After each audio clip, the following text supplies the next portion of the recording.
Hey there. Ever wonder how your phone recognizes your face or how self-driving cars see the road? It all starts with something hidden in the math of artificial intelligence, the neuromanifold. Sounds fancy, right?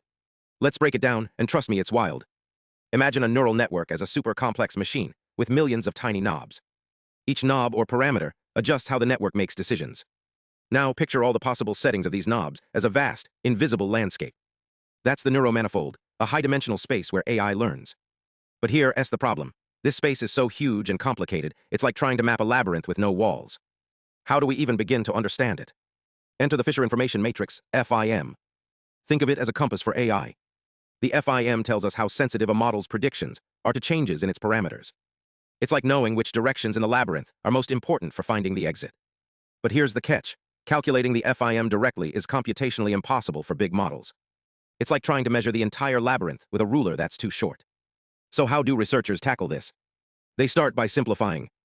Instead of diving into the full neuromanifold, they zoom out to a lower dimensional space called the core space.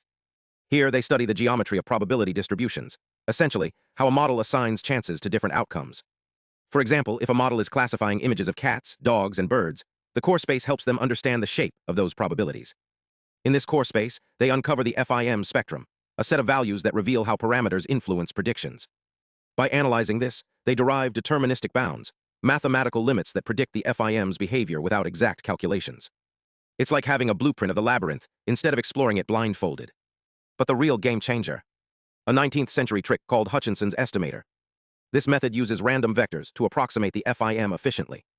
Here's the kicker. It's unbiased, meaning it's just as accurate as the full calculation, but it only needs a single backward pass through the network.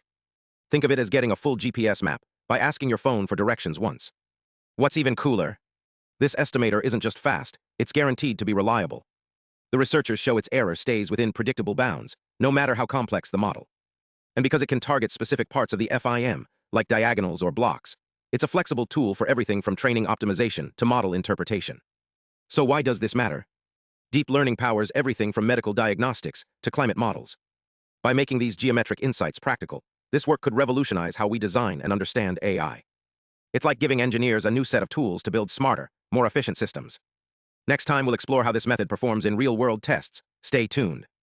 Ever wonder how AI models like chatbots or language translators understand information? It's not magic, it's math.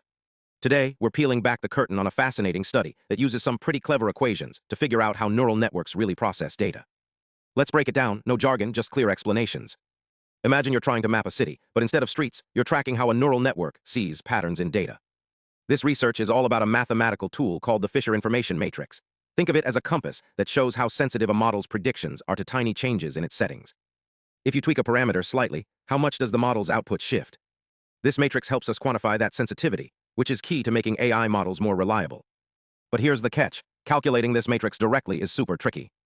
Instead, researchers use approximations, like shortcuts to solve a puzzle. Two of these shortcuts, FDG and FLR, behave differently depending on the model's structure. In this study, they tested them on a model called DistilBERT, which was trained to classify movie reviews as positive or negative. So what did they find? When the model had just two classes, like positive-negative, FLR outperformed FDG.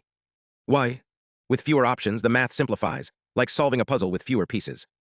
FLR gave more accurate results, especially in tricky parts of the model. But here's the twist. FDG's estimates were all over the place in some areas, like a shaky compass. This matters because it tells us no single tool is perfect. FDG might work great in some cases, but FLR shines when models are simpler or when we need tighter control over uncertainty. The takeaway: the right math depends on the problem, and sometimes the numbers themselves guide you to the best solution. So next time you chat with an AI, remember, behind the scenes, scientists are wrestling with these equations to make sure models learn efficiently. And who knows? Maybe one day, this math will help us build AI that learns just like humans do. Thanks for watching, stay curious and let me know in the comments, what part of this math surprised you the most?